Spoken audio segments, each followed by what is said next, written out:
시편 119편 오늘 1절 이하의 말씀으로 말씀을 따르는 자의 복이라는 제목으로 은혜를 나누고자 합니다. 말씀을 따르는 자의 분깃과 같은 복이죠. 여러분 그림 한 장 보겠습니다.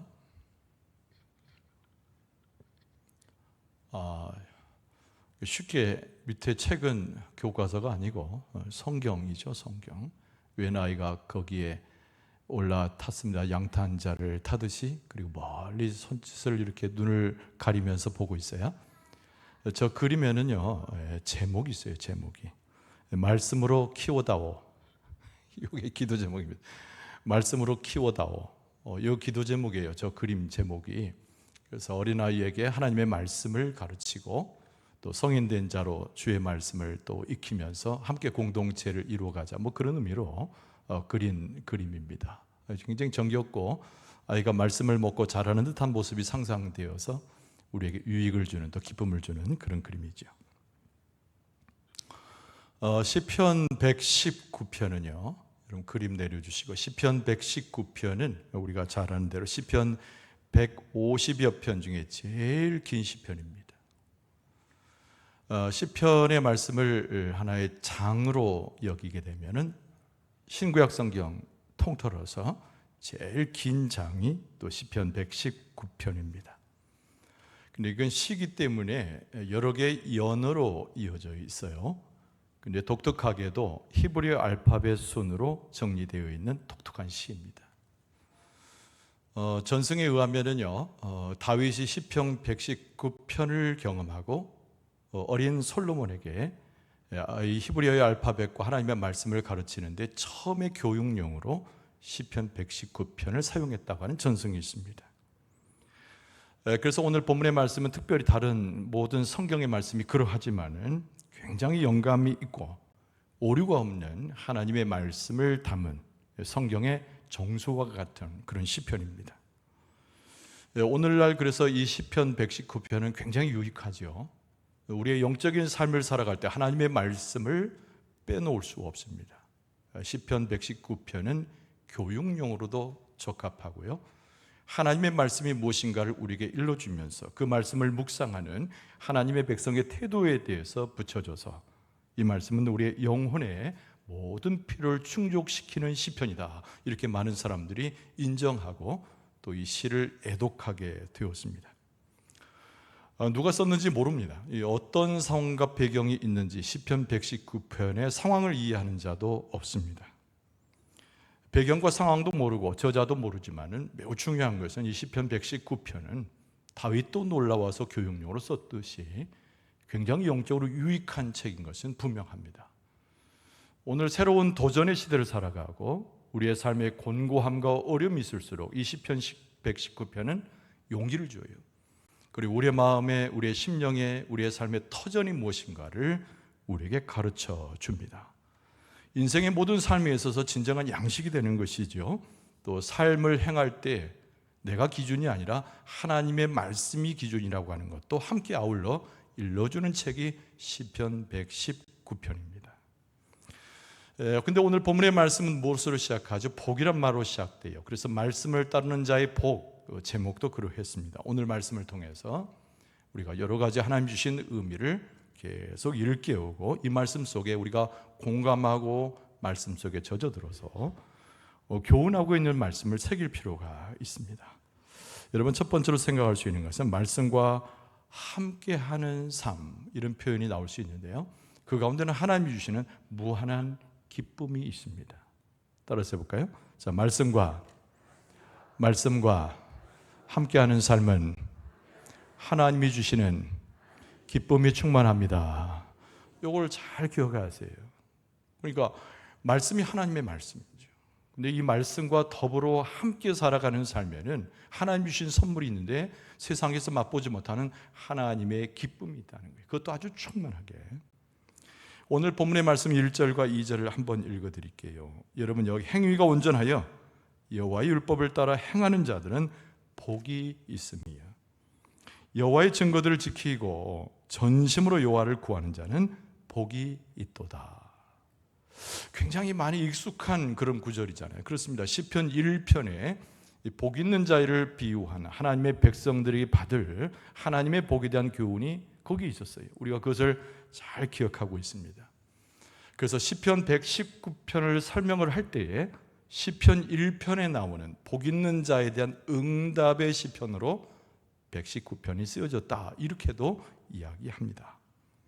하나님의 말씀을 따라서, 하나님의 그 말씀해 주신 은혜를 따라서 삶을 살아가는 자는 당연히 오늘 말씀에 이른 대로, 약속한 대로 하나님이 주신 복을 받는다는 거예요. 근데 복이 받는다는 것이 뭘까? 복을 받는다는 것이 무엇일까요? 좀 풀어서 이야기하면은 우리가 쉽게 이야기할 수 있는 행복이죠. 또 다른 말로 표현을 하면 하나님의 축복이고요.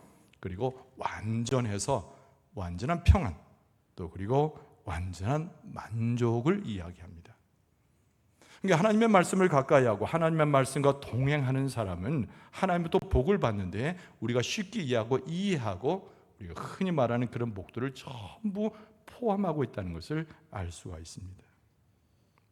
자, 말씀과 더불어 함께하는 삶, 어떤 삶일까요? 여러분 먼저 생각해 볼 때 모든 사람들은 그런 생각을 합니다. 우리의 모든 불행은 어디서 왔는가? 죄로부터 왔지요. 그래서 사람들은 그런 생각을 하죠. 이 죄에 대한 해소의 부분에 있어서 우리에게 행복과 기쁨이 온다고 생각을 합니다. 아니, 틀린 얘기는 아니에요. 오늘 본문의 말씀의 1절을 다시 보면 행위가 온전하여 여호와의 율법을 따라 행하는 자들은 복이 있으며, 이렇게 표현했기 때문이죠. 그런데 이 말씀을 우리가 쉽게 이해할 수는 있어요. 행위가 온전한 거죠. 죄가 없는 사람은 하나님으로부터 복을 받는다, 그런 의미인데, 그러나 이 말씀을 깊이 묵상하면 묵상할수록 벽에 부딪히게 됩니다. 여러분, 우리 가운데 죄 없는 사람이 있습니까? 완전한 행위로서 하나님께 인정받는 사람이 과연 몇이나 있겠어요? 여러분, 사람들 중에는 없어요. 전무후무한 것으로 예수 그리스도만이 죄가 없이 그의 삶의 공생애를 지냈던 분입니다. 그럼 1절에서 이야기하고 있는, 오늘 본문의 말씀 1절이 이야기하고 있는 행위가 온전하고 율법을 따라 행하는 사람은 어떤 사람인가? 다른 말로 바꾸면은 그의 삶 자체가 하나님 안에서 경건하여져서 더러운 것을 갖가지 아니하는 순전한 삶을 사는 사람을 이야기하는 것이죠. 때로는 범죄해요. 때로는 넘어집니다. 올무에 걸려서 후회할 때가 여러 번 있어요. 그럼에도 불구하고 그의 삶의 중심과 양심과 삶에 있어서 하나님의 거룩과 깨끗한 것을 취하기 원해서 이 세상으로 우리를 물들게 하는 그런 악한 것과 더러운 것을 버리려고 애쓰는 사람, 이렇게 정의할 수 있습니다. 그러니까 하나님 앞에서 함께 사는 사람에게는 기쁨이 있는데 죄가 있으면 기쁨이 당연히 없죠. 그러나 우리가 하나님께 가까이 가는 그런 정결함과 순결한 모습으로 심령이 청결하게 될 때 우리에게는 하나님의 기쁨이 올 수 있다는 말입니다. 예수님께서 산상보훈에서 가르치셨어요. 여러분 마태복음 5장 8절에 보면은 예수님께서 하신 말씀 중에 마음이 청결한 자는 복이 있나니 그랬단 말이에요. 그들이 하나님을 볼 것이요. 할렐루야. 그러니까 복이 있는데 하나님을 만나는 거예요. 하나님의 음성을 듣는 겁니다. 천국의 복을 받을 수 있는 자격을 얻는 거죠. 그래서 완벽한 삶을 살고 행위로나 율법으로나 온전한 어떤 상을 이야기하는 것이 아니고, 그렇죠, 하나님의 은혜를 통해서 인쳐주심을 통해서 말씀을 받아들이면서 그 말씀 가운데 더러운 것을 멀리하고 청결한 심령을 가지려고 애쓰는 자들이 하나님 안에서 복을 받는다는 말씀이 오늘 본문의 표현이에요. 여러분, 하나님의 말씀을 통해서 정결을 입고 거룩을 입어서 하나님의 축복이 여러분의 심령과 삶과 가정에 충만할 수 있기를 바랍니다. 또 하나 생각해 볼 수 있는 것은 뭐냐면, 이 하나님의 말씀을 가까이 하고 그 말씀 가운데 함께 산다는 것은 다른 것이 아닙니다. 하나님과 올바른 관계를 가지고 사는 것을 이야기하는 거예요. 하나님은 완전하신 분이죠. 우리는 온전치 않아요. 그런데 우리 믿음의 덕분이 굉장히 중요한 것은 하나님과 올바른 관계를 형성하는 것이 굉장히 중요합니다. 바로 이런 사람들이 하나님께서 예배하신 하늘의 복을 받고 그 복 중에 기쁨을 누린다고 오늘 말씀은 우리에게 가르쳐 줍니다. 여러분, 우리가 말씀 안에 걷게 되면 어떻게 될까요? 말씀으로 살아가는 삶을 살면 어떻게 될까요? 우리의 삶에 떨어지는 것은 축복이고 우리가 누리는 것은 행복이며 우리의 심령 가운데 가득 차는 것이 있는데 그것이 기쁨과 은혜와 모든 부족 속에서 느끼는 만족이라는 것이죠. 이게 하나님과 올바른 관계입니다. 우리는 비록 죄인이잖아요. 부족한 가운데 살아가지 않습니까? 때로는 돌불이 넘어지는 것처럼 인생이 저 구덩이에 떨어질 때도 있지만 하나님과 올바른 관계를 가지고 살아가면 어떠한 형편에서든지 만족 가운데 기쁨과 은혜 가운데 하나님 주신 기쁨을 누릴 수 있게 된다는 것이죠. 여러분, 우리는 하나님의 말씀과 함께 살아야 됩니다. 하나님과 올바른 관계, 더 다른 말로 표현하면 하나님께 가까이 가는 관계를 말씀하고 있어요. 하나님의 말씀을 가까이 하고 하나님의 말씀 속에 하나님과 올바른 관계를 맺으면 어떻게 할까요? 말씀 속에서 증거하고 있는 누구를 만날까요? 예수 그리스도를 만나게 될 줄로 믿습니다. 다른 일은 얻을 수가 없고 하나님의 말씀을 볼 때 성경 66권이 다 증언하고 있는 예수 그리스도를 그 말씀 속에 만나게 됩니다. 그러면 예수 그리스도를 알게 되는 거예요. 단순한 예수님의 이름을 기억하는 것이 아니고 예수 그리스도와 교제하는 것에 알미 생겨나게 되고 예수님을 철저히 신뢰하게 되고 예수님을 통해서 영적인 안목이 열려져서 하나님의 나라를 보는 하나님의 축복을 얻게 된다는 거예요. 여러분, 그렇게 하나님께서 기쁨과 그런 축복을 허락하실 줄로 믿습니다. 그래서 하나님의 말씀과 망원경을 비유하는 사람이 있어요. 이런 망원경이 있잖아요. 망원경이 책상 쳐 있으면 그냥 망원경이에요. 성경책도 내 책상 어느 쪽에 있으면 그냥 성경책입니다. 그런데 망원경을 가져와서 우리의 눈에 대면 어떻게 되십니까? 우리가 보지 못하는 넓은 세계, 멀리 있는 세계를 볼 수 있잖아요. 우리가 하나님의 말씀을 가져와서 그 말씀을 묵상하게 되면 예수 그리스도의 은혜와 성령의 역사를 통해서 눈이 열려지는데 이 세상의 것을 바라보는 눈이 하나님의 나라를 보게 될 줄로 믿습니다. 이 세상에 창념했던 내 심령이 확 열려가지고 하나님의 나라의 백성으로 그 비밀을 깨닫게 될 줄로 믿습니다. 거기서 찾아오는 기쁨이 얼마나 큰지 모른다. 하나님의 말씀은 우리의 심령을 열게 되고 하나님의 말씀은 우리의 눈을 열게 해서 하나님의 세계를 보게 하시니 그 하나님의 세계는 평안이요, 하나님의 세계는 기쁨이요, 하나님의 세계는 만족이요, 하나님의 세계는 충만한 축복이니 하나님의 말씀 속에서 그걸 발견하여 체험하고 갖게 되는 은혜를 잊게 될 줄로 믿습니다.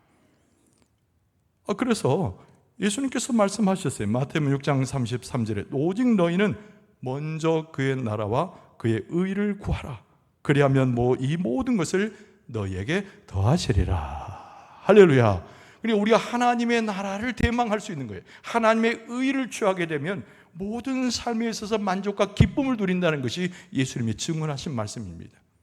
근데 우리가 그것을 다른 곳에서 깨닫는 것이 아니고 다른 사람을 만나서 얻을 수 있는 지식이 아니고 우리와 함께하는 말씀 속의 삶을 살아갈 때 우리의 눈도 열리고 심령도 열려서 하나님과 함께 가까이 사는 올바른 관계가 무엇인가를 알게 된다는 거죠. 여러분과 저의 삶이 하나님의 말씀을 가까이 하고 그 말씀과 동행하는 삶을 통해서 기쁨과 즐거움과 만족을 누리는데 하나님께서 그런 축복을 우리에게 반드시 허락해 주실 줄로 믿습니다. 그런데 오늘 이 본문의 말씀 속에 매우 중요한 것은 우리가 이 하나님의 말씀대로 살아야 된다라고 하는 직접적 명령이 있다는 겁니다. 그냥 하나님의 말씀대로 살면 좋고 안 살아도 그만이요, 이게 아니고 오늘 본문의 말씀인 시편 119편은 누가 썼는지 모르는 시편 기자의 문명이지만은 우리에게 가르치고 솔로몬에도 가르치고 다윗에게 가르쳤던 것처럼 말씀대로 살아야 할 의무를 가르쳐 주는 것이죠. 그래서 한번 따라서 합시다. 말씀대로 생활해야 의무가 있습니다. 왜 우리가 말씀대로 살아야 할 의무일까요? 여기에 서 있는 최 목사가 말씀대로 살으라고 해서 그 명령이 되는 것일까요? 그렇지 않죠. 시편 119편에 뚜렷하게 우리에게 일러주는 말씀이 있는데 이런 말씀에 순종해서 사는, 말씀대로 살아가는 세 가지를 제시하고 있습니다. 여러분, 첫 번째는 뭐냐면 하나님의 말씀의 권위를 인정할 때 하나님의 말씀대로 살아가는 거예요.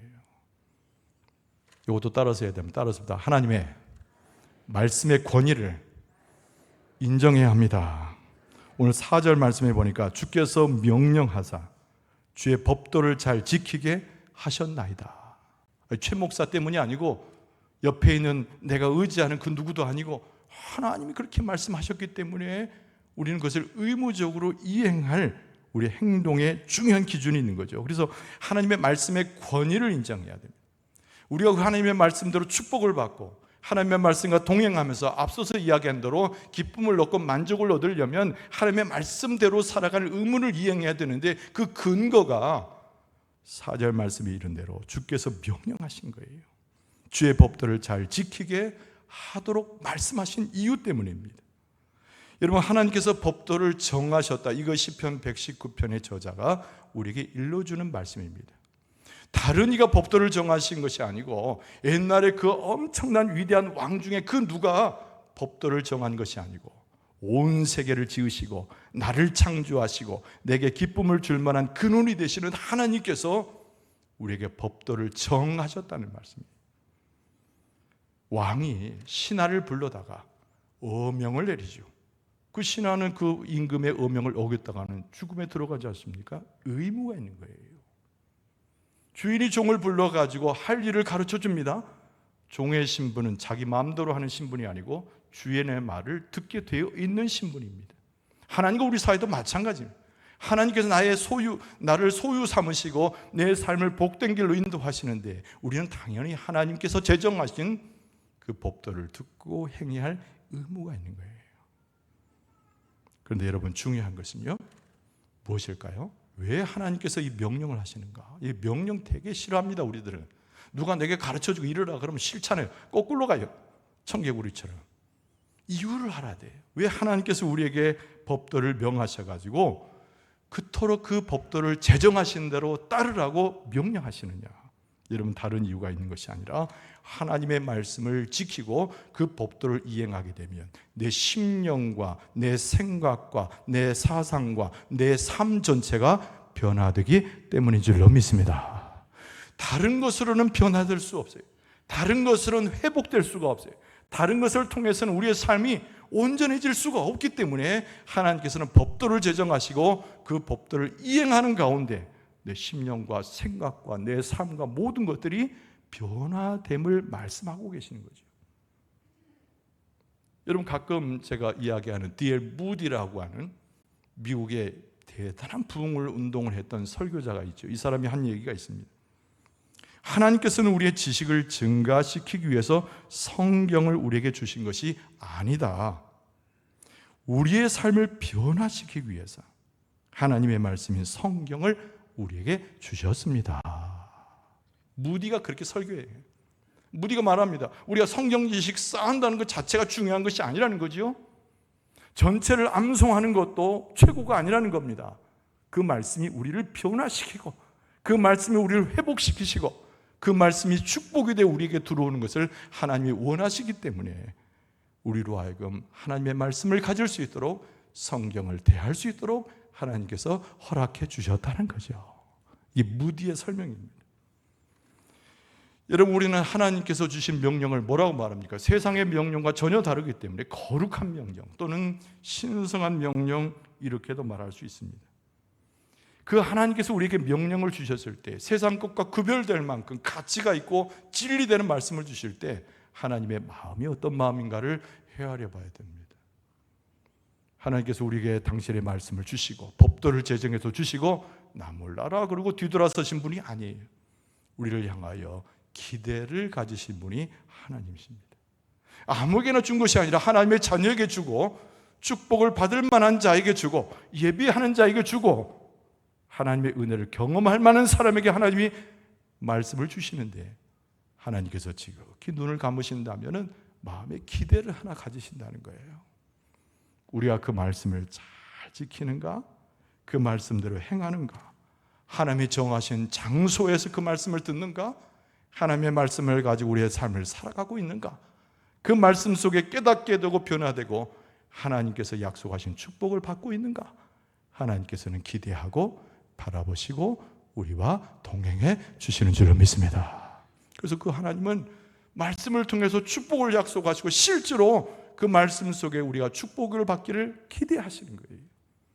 그래서 그냥 들려주는 책이나 사람들이 이야기하는 명언이나 속담의 이야기가 아니고 생명의 말씀, 하나님 주시는 신성한 명령으로서 우리에게 주신 것이 하나님의 말씀입니다. 그래서 이 말씀의 권위는 하나님의 말씀이기 때문에, 우리에게 축복을 줄 수 있는 유일한 것이기 때문에, 우리를 살릴 수 있고 변화시킬 수 있기 때문에 우리는 그 하나님의 말씀의 권위를 인정할 수 있어야 된다는 거예요. 우리의 심령 가운데, 우리의 굉장히 정직한 모습으로 심령 가운데 하나님의 말씀의 권위를 인정해서 그 말씀의 법도를 따라서 의무적으로나마 행할 수 있는 우리의 삶이 될 수 있을 줄로 믿습니다. 하나님의 말씀대로 생활한다는 것이 그 다음의 의미가 무엇이냐면은, 두 번째가 자신의 부족함을 잘 고백하면서 말씀대로 살아라는 거예요. 5절 말씀해 보니까 내 길을 굳게 정하사 주의 율례를 지키게 하소서 그랬어요. 자기가 못 지키니까, 하나님의 율례를 못 지키니까 하나님 앞에 기도하는 것이죠.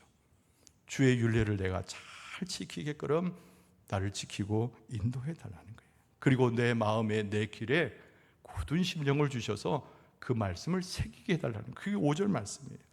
여러분, 세 가지 낱말이 떠오릅니다. 첫째는 정직이에요. 정직. 이 낱말을 기억해야 됩니다. 정직이라고 하는 것은 뭐냐면 경건한 사람이 갖는 굉장히 중요한 덕목입니다. 여러분, 우리는 경건한 사람 가질 수 있는 덕목, 그래서 경건한 사람, 어떤 사람이 경건한 사람입니까? 우리가 경건에 성공한 사람은 아무도 없어요. 뭐 경건한 삶을 위해서 이런 걸 행해야 된다, 경건한 삶이 어떻다, 이 사람은 경건한 사람이다 이야기하지만 사실은 하나님 앞에서 합격점을 받을 수 있는 사람은 아무도 없어요. 그런데 경건치 않는 사람의 특징이 무엇이냐면 자기의 삶이 경건하다고 생각하는 거죠.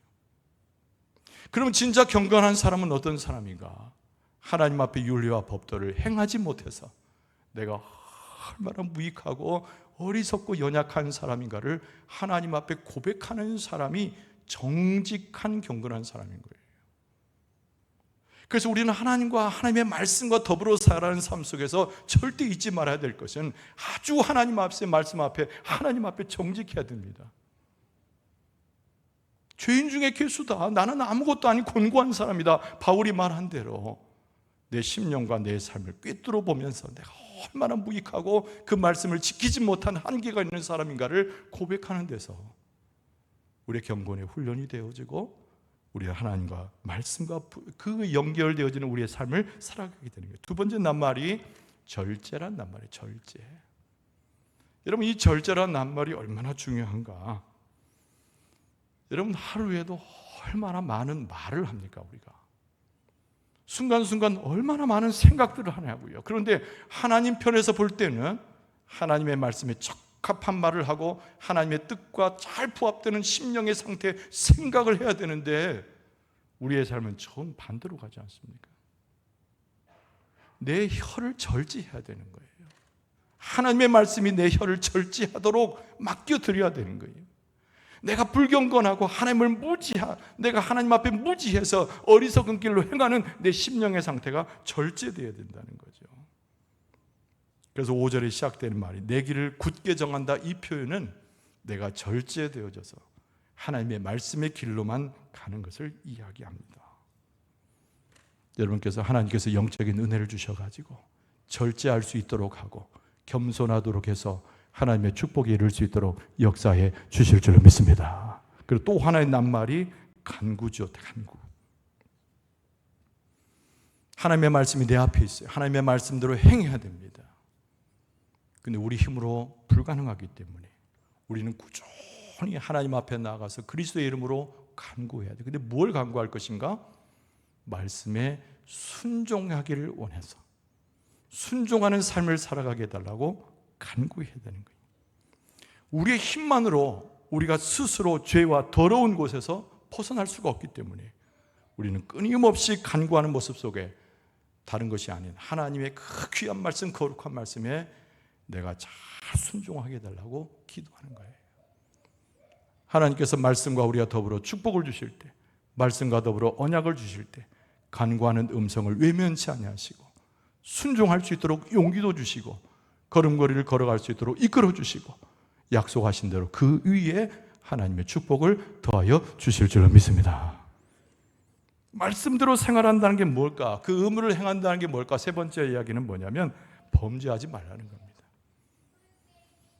너무나 당연한 이야기인데 범죄하지 말라는 거예요. 하나님의 말씀을 알고 그 말씀에 새긴 자가 범죄 길로 행하는 것은 앞뒤가 맞지 않죠. 여러분 6절 말씀에 보면 내가 주의 모든 계명에 주의할 때는 부끄럽지 아니하리다 그랬습니다. 여러분 나도 모르게 범죄한 경우도 있고 내가 일부러 죄인데도 불구하고 그냥 쫓아가는 경우도 많아요. 여러분 그때 우리의 마음을 가득 채우는 것이 있습니다. 그것이 뭐냐면 죄로 인한 수치심이에요. 하나님 주신 마음이 이미 있기 때문에 내가 죄라는 것을 깨닫는 순간 내 마음에 찾아오는 것이 죄로 인한 수치심인 거죠. 그래서 마음을 얼마나 괴롭게 하고 마음 가운데 무거워지는지 몰라요. 뺨이 벌겋게 변하잖아요. 어깨는 처지고 우리의 발걸음이 걸어갈 수 없는 상태에 이르게 하는 죄의 수치심이 존재합니다. 그리고 이 죄의 수치심에서 벗어날 수 있는 유일한 것이 뭐냐면은 하나님을 바라보고 그 말씀을 내 안에 새기려고 애쓰는 방법 외에는 아무것도 없어요. 6절을 다시 읽어드리면 내가 주의 모든 계명에 주의할 때는 그랬어요. 하나님의 말씀을 따라서 내 눈이 어디를 향해야 돼요? 그 수치심을 느낄 때 하나님을 향해야 되는 거예요. 하나님의 보좌를 향해서 내 눈을 들어야 되는 겁니다. 그 수치심을 경험할 때 그 부끄러움을 경험치 않기 위해서 하나님의 말씀 안으로 다시 돌아가야 되는 것이죠. 범죄의 길을 멈추고 다시 말씀을 따라서 수치심을 가리우고 하나님의 은혜로 행하는 모습, 그것이 하나님의 말씀대로 살아가 하나님의 명령하시고 제정하신 그 법을 지키는 의무를 다하는 하나님의 백성의 모습이라는 겁니다. 여러분 하나님께서 그런 용기를 주시고 깨달음을 주시고 주의 말씀을 바라보도록 우리의 영적인 눈을 들게 하실 줄로 믿습니다. 자, 오늘 본문의 말씀의 7, 8절 마지막 절은 뭐냐면 우리가 하나님을 찬송하라는 말씀이 어김없이 들어갑니다. 모든 시편의 공통적인 것인데 하나님을 찬송할 것을 말씀해요. 근데 이 7, 8절은 서원과도 같아서 마음 가운데 하나님이 제정하신 대로 올바른 마음의 상태를 유지하는 가운데 하나님을 찬송할 것을 강조하는 말씀이에요. 하나님을 찬송하는 건 너무 귀한데 자기 마음의 정서나 감정을 따라가고 그 어떤 요인으로 하나님을 찬송하는 것이 아니고 마음의 결정과 굳은 결심과 하나님의 말씀을 철저히 의지해서 하나님과 떨어질 수 없는 올바른 관계 가운데 하나님을 찬송하라는 말입니다. 7절을 보면 내가 주의 의로운 판단을 배울 때에는 정직한 마음으로 주께 감사하리이다. 그렇잖아요. 정직한 마음, 의로운 판단. 그리고 나서 한 번 더 기도하지 않습니까? 8절에 보면 내가 주의 율례들을 지키오리니 나를 아주 버리지 마옵소서. 할렐루야. 이 심령으로 찬송하라는 거예요. 하나님의 말씀 앞에서 정직하게 세워져서 그 말씀이 나를 움직일 수 있도록 그 말씀에 들어가서 하나님과 올바른 관계 가운데서 의지적으로 그렇게 하라는 거예요. 하나님께서 우리를 로봇으로 만들고 노예로 만들지 않는 이상 우리의 의지를 동원해서 우리의 힘을 다해서 하나님 앞에 나아 그 말씀에 기초해서 하나님을 찬송하라는 겁니다. 여러분 음악 스타일이 마음에 들지 않는다, 누가 찬송을 한다 중요하지 않아요. 내가 하나님 앞에 찬송하는 거잖아요. 하나님이 나의 찬송을 받으신 거거든요. 근데 하나님을 찬송할 때 하나님의 말씀이 나를 다스리시고 그 말씀이 내 심령에 들어와서 기도하는 심령과 그 말씀 속에 새로워지고자 하는 그 갈망 가운데 아주 의지적으로 그리고 열심을 다해서 하나님을 찬송할 것을 말씀하고 있습니다. 의로운 규례들을 배워서 하나님을 찬송하라. 오늘 본문의 말씀을 훨씬 뛰어넘어서 164절에 보면 주의 의로운 규례들로 말미암아 내가 하루 7번씩 주를 찬양하나이다. 164절에 그렇게 나와 있어요. 하나님의 윤리와 법도를 따라서 내가 하루 7번이에요.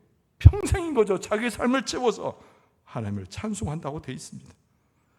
하나님께서 찬양을 받으시기 때문에 하나님의 가르침대로 내 입술을 움직이게 해달라는 구절도 나옵니다. 이런 171절에 보면 주께서 율례를 내게 가르치심으로 내 입술이 주를 찬양하리다. 할렐루야. 그러니까 하나님의 율법 율례의 가르치심의 그 법을 따라서 내가 하나님을 찬송한다는 시인의 고백이 여기에 담겨져 있습니다. 사랑하는 성도 여러분, 하나님께서는 찬양과 말씀 속에 제정하신 그 말씀을 시행하는 주의 백성 가운데 세상에서 맛보지 못하는 기쁨을 주기를 원하셔요. 우리가 흐트러지고 넘어져 있더라도 우리가 영적으로 소성함을 받아서 영적 회복 가운데 그 은혜가 넘치는 하나님 앞에 기쁨을 드리는 찬송을 드리기를 원하셔요. 시편 119편 누가 썼는지 모릅니다. 어떤 상황 가운데 쓰여졌는지도 몰라요. 이 교훈이 무엇인지 주제를 제대로 잡기도 어려운 시편이에요. 그럼에도 불구하고 다윗이 이 시편에 감동했듯이 솔로몬이 이 시편의 말씀을 먹으면서 지혜의 왕으로 성장했듯이 하나님께서 우리의 심령에 이 말씀을 붙여주셔서 말씀 가운데 지혜롭게 하고 능력 있게 하고 승리하게 하시고 기쁨과 만족과 하나님을 찬송하는 심령을 허락해 주실 줄로 믿습니다. 다시 한번 말씀 속에 새로워지고 하나님을 높이고 말씀 가운데 함께 살아서 하나님 놀라운 축복을 경험하는 여러분과 저의 모습 되어줄 수 있기를 주의 이름으로 축원합니다. 이 시간 우리가 합심해서 좀